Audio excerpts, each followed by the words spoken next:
প্রিয় শিক্ষার্থীবৃন্দ, আসসালামু আলাইকুম। কেমন আছো তোমরা সবাই? নিশ্চয়ই ভালো আছো। আজকের অনলাইন ক্লাসে তোমাদের সবাইকে স্বাগত জানাচ্ছি। আমরা আজকে অষ্টম শ্রেণীর বিজ্ঞান বিষয়ের সপ্তম অধ্যায় থেকে অর্থাৎ মহাকর্ষ, পৃথিবী ও মহাকর্ষ এই অধ্যায় থেকে আলোচনা করব। তোমরা সবাই বই খাতা নিয়ে বসে পড়ো এবং আশা করি ক্লাসটি তোমাদের কাছে ভালো লাগবে। আজকের ক্লাসে আমরা মহাকর্ষ এবং মহাকর্ষ সূত্র নিয়ে আলোচনা করব।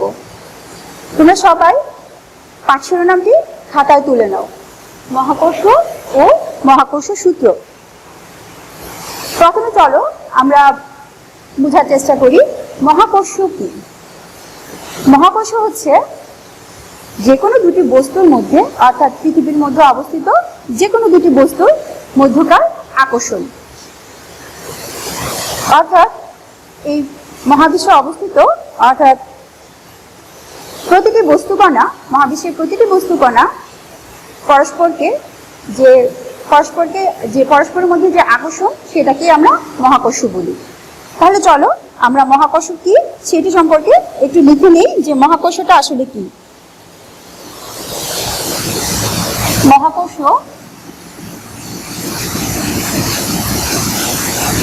হচ্ছে কি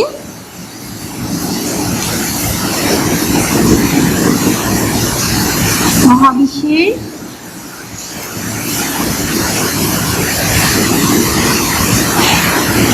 প্রতিটি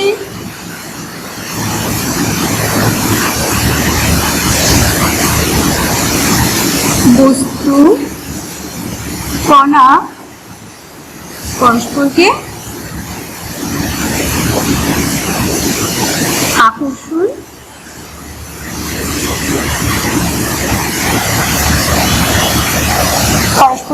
আকর্ষণ করে।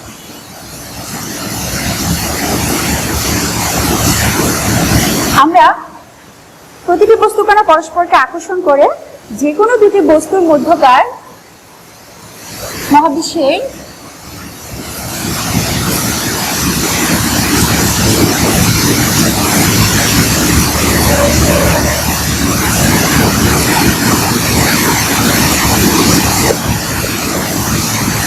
যে কোনো দুটি বস্তুর মধ্যে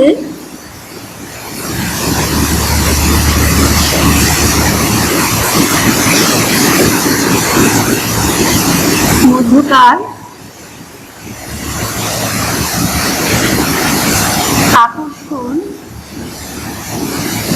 আকর্ষণকে মহাকর্ষ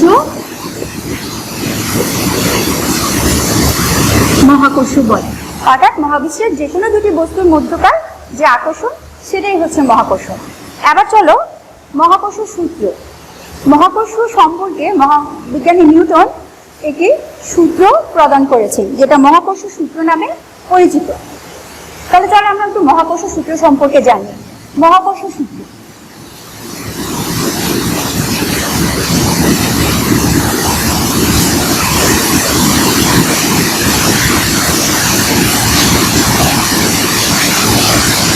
মহাকর্ষ সূত্রের যে বিবৃতিটা আছে সেটা আমাদের বইয়ে খুব চমৎকারভাবে উপস্থাপন করা আছে, তোমরা একবার পড়ে নিতে পারো। সূত্রটি হচ্ছে কি, মহাবিশ্বের প্রতিটি বস্তু কণা একে অপরকে নিজের দিকে আকর্ষণ করে।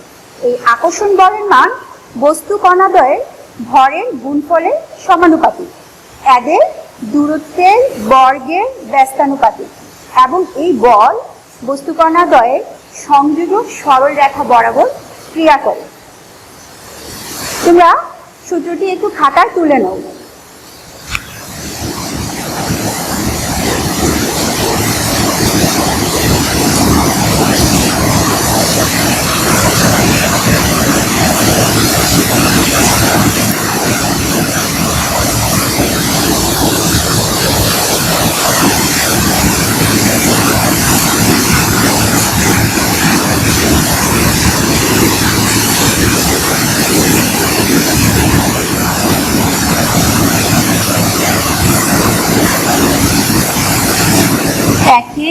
অপরকে নিজের দিকে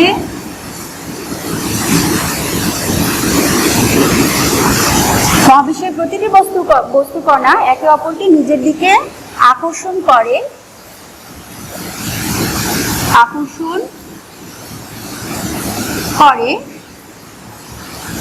এই আকর্ষণ বলের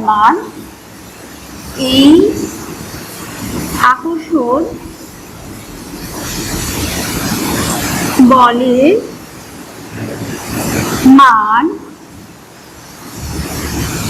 বস্তু কণা দ্বয়ের ভরের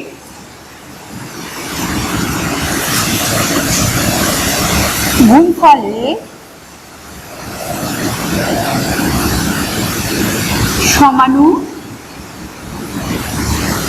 সমানুপাতি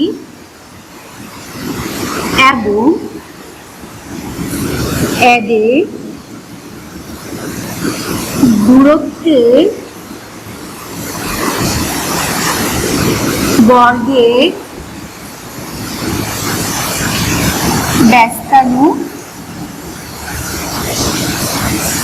ব্যস্তানুপাতিক এবং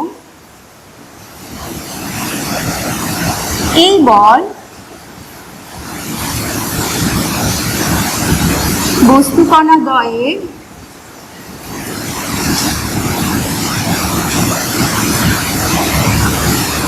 সংযোজক সরল রেখা বরাবর ক্রিয়া করে। এই হচ্ছে মহাকর্ষ সূত্র। মহাকর্ষ সূত্রটিকে আমরা এভাবে বিবৃত করতে পারি। তাছাড়া মহাকর্ষ সূত্রটি একটা গাণিতিক টার্ম দেওয়া আছে, যেটা আমরা একটু জেনে নিতে হবে। যে আমরা প্রথমে বলে নিয়েছি যে মহাবিশ্বের প্রতিটি বস্তু কণা একে অপরকে নিজের দিকে আকর্ষণ করে।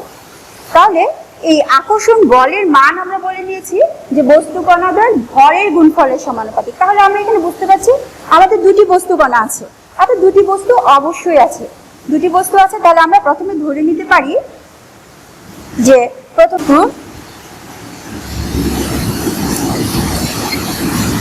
ভর m1, দ্বিতীয় বস্তুর ভর m2। তাহলে আমরা কি বলছি যে বস্তু কণাদের ভরের গুণফলের সমানুপাতিক। আমরা এখানে একটা দূরত্বের ব্যাপার আছে, এদের দূরত্বের বর্গের ব্যস্তানুপাতিক। তাহলে এখানে বস্তু কণাদের মধ্যবর্তী একটা দূরত্ব আছে, তাহলে বস্তু কণাদ্বয়ের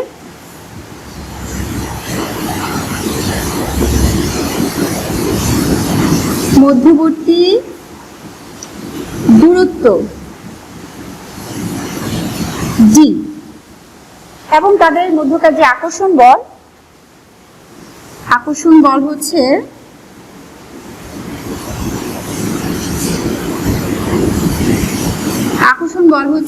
F। তাহলে আমরা এই সূত্রটিকে এভাবে লিখতে পারি। তোমরা সবাই খাতায় তুলে নাও। আচ্ছা, আশা করি তোমরা তুলে নিয়েছো।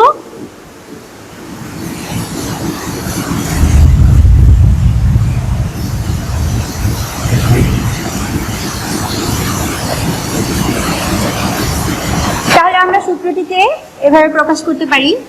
আমরা প্রথম বস্তুটি হচ্ছে কি, এটা হচ্ছে m1 ভরের একটা বস্তু, মনে করি এটা হচ্ছে a একটা বস্তু, আর এখানে হচ্ছে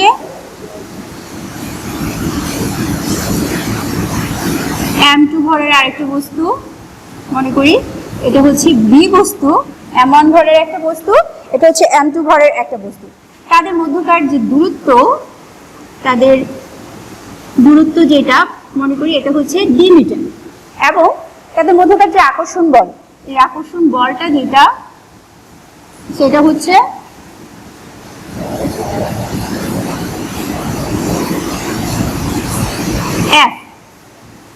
F নিউটন বলে তারা পরস্পরকে আকর্ষণ করে।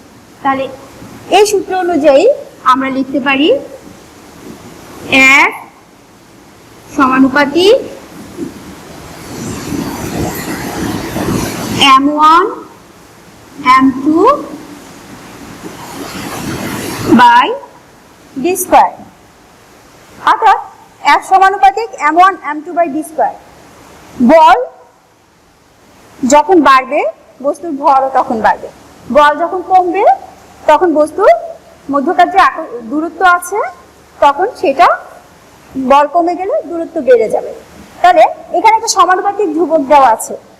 কখনো যদি কোনো সমানুপাতিক ধ্রুবক দেয়া থাকে, সেই সমানুপাতিক চিহ্ন দেওয়া আছে, দুঃখিত, এখানে একটি সমানুপাতিক চিহ্ন দেওয়া আছে। সমানুপাতিক চিহ্ন যদি দেয়া থাকে, সেটাকে আমরা যখন উঠাতে যাই তখন একটি সমানুপাতিক একটি ধ্রুবক দিতে হয়, যেটাকে আমরা দিতে পারি F is equal to G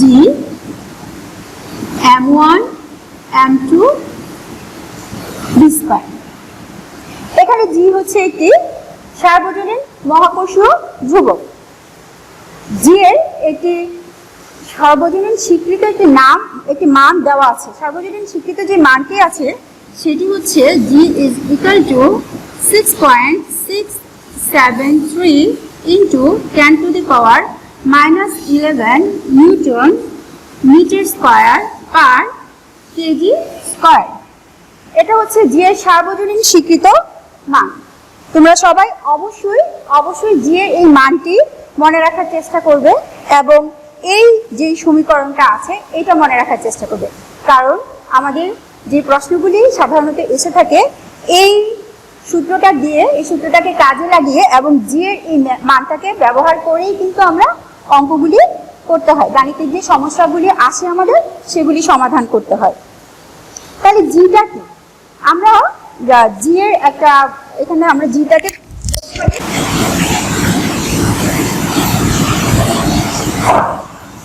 G এর সার্বজনীন স্বীকৃত একটি মান আছে।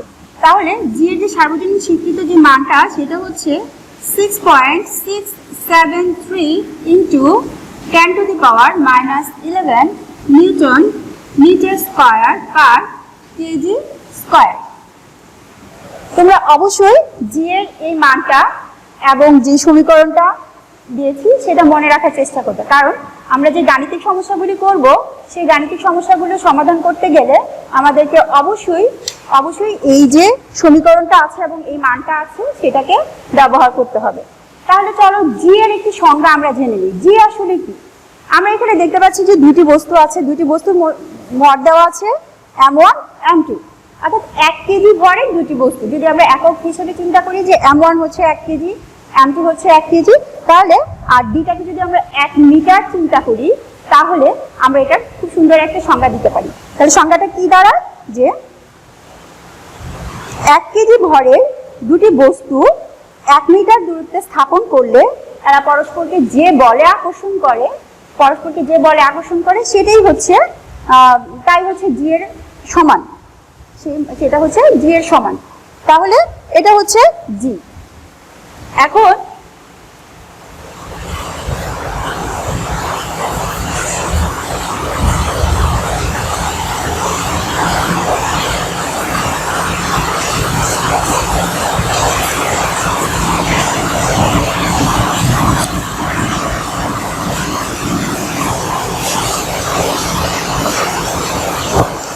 এখন চলো আমরা এই সমীকরণ ব্যবহার করে ছোট একটা গাণিতিক সমাধান করার চেষ্টা করি।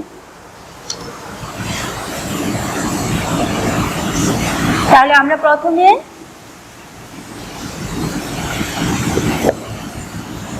সমস্যাটা লিখে নিই।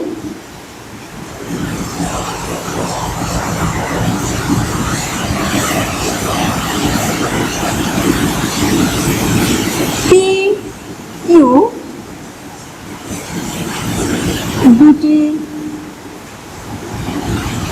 বস্তুর ভর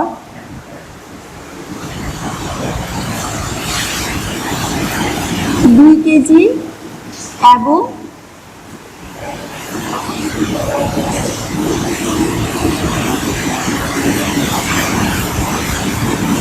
10 কেজি। তাদের মধ্যবর্তী দূরত্ব এবং তাদের মধ্যবর্তী দূরত্ব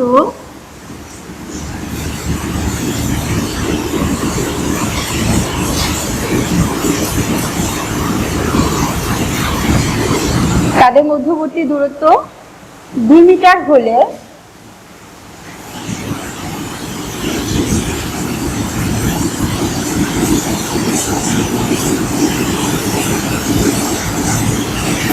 তাদের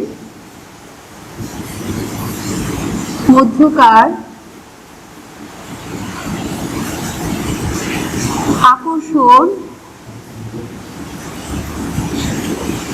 বলের মান নির্ণয় করো।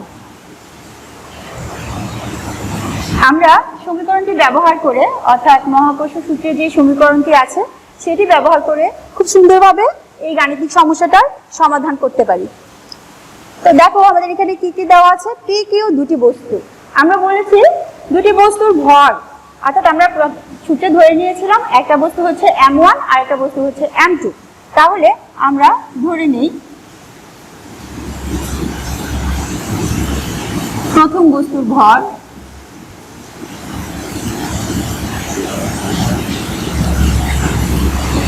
m1 is equal to 2 KG. দ্বিতীয় বস্তুর ভর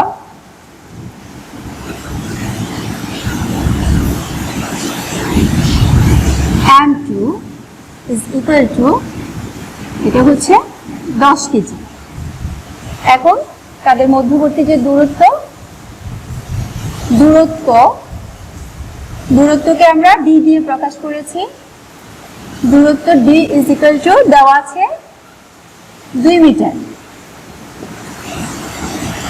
আর আমরা বলেছি g, সার্বজনীন মহাকর্ষীয় ধ্রুবক যেটা g এর মান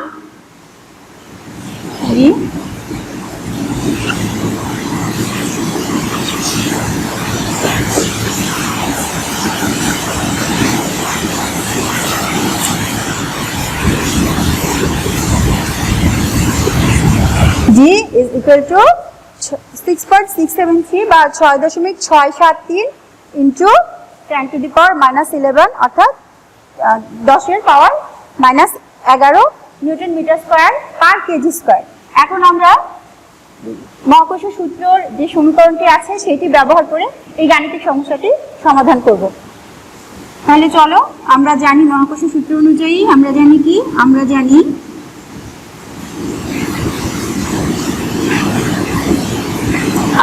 জানি F is equal to G m1 m2 divided by d square। এখানে দেখো আমাদের প্রত্যেকটা মানই কিন্তু দেওয়া আছে, শুধুমাত্র g এর মানটা যেটা একটু আগে আমি বলেছিলাম এটা তোমাদেরকে অবশ্যই মুখস্থ রাখতে হবে। সেই মানটা ছাড়া বাকি আমাদের প্রত্যেকটা জিনিসের, প্রত্যেকটা বস্তু বলো, বস্তুর ভর বলো, দূরত্ব বলো, প্রত্যেকটারই কিন্তু মান আমাদের দেওয়া আছে। তাহলে আমরা কি লিখতে পারি, আমরা একটু মানগুলি, শুধুমাত্র মানগুলি বসাবো। তাহলে চলো প্রথমে আমরা জি এর মানটা বসাই, সেটা হচ্ছে কি 6.673, আমরা মানটা বসিয়ে নিই।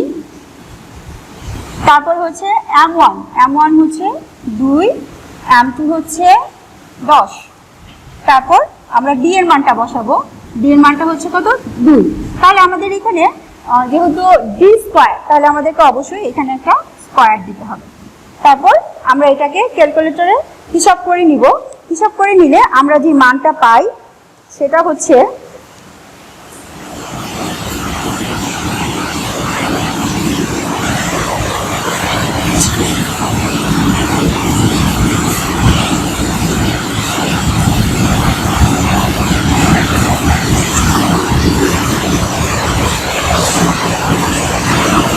অর্থাৎ 33.365 ইন্টু 10 টু দি পাওয়ার, অর্থাৎ 10 টু দি পাওয়ার মাইনাস 11 বা মাইনাস 11 এত নিউটন।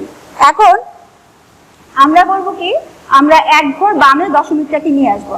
আমরা এক ঘর বামে যখন দশমিকটা নিয়ে আসবো তখন এই পাওয়ারের সাথে একটা +1 যোগ হবে। তাহলে আমাদের এটা কি হয়ে যাবে 3.365 ইন্টু 10 টু দি পাওয়ার -10 হয়ে যাবে।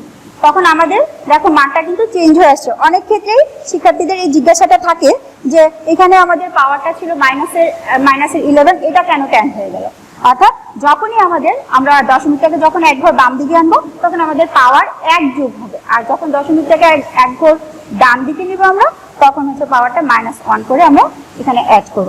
তাহলে এখানে যেহেতু আমরা এক ঘর বাম পাশে এনেছি, তাহলে আমরা এখানে আমাদের +1 যোগ করেছি, তাহলে -11 থেকে +1 আমরা যদি মাইনাস করি তাহলে এখানে -10 থাকলো। তাহলে 3.365 × 10⁻10 নিউটন। তাহলে F এর মানটা আমরা এভাবে বের করতে পারি। এরকম ছোট ছোট যে গাণিতিক সমস্যাগুলি আছে তোমরা অবশ্যই ভালো করে খেয়াল করবে এবং তোমাদের পরীক্ষার যে বিগত বছরের যে প্রশ্নগুলি আছে সেগুলি সমাধান করার চেষ্টা করবে। সূত্রগুলি অবশ্যই মনে রাখার চেষ্টা করবে এবং প্রত্যেকটা মান অর্থাৎ জি এর মানটা তোমরা অবশ্যই মুখস্থ করবে। আশা করি তোমরা ক্লাসটি উপভোগ করেছো, আর তোমাদের সকলের সুস্বাস্থ্য কামনা করে আজকের ক্লাস এখানে আমি শেষ করছি। সবাই ভালো থাকবে, সুস্থ থাকবে এবং পরিবারের বড়দের সবার প্রতি, বড় ছোট সকলের প্রতি যত্নবান হবে। বাসায় থাকবে, বাসা থেকে বের হবে না, বাসায় বসে অনলাইনে ক্লাস করবে। ধন্যবাদ সবাইকে, সবাই ভালো থাকবে। আসসালামু আলাইকুম।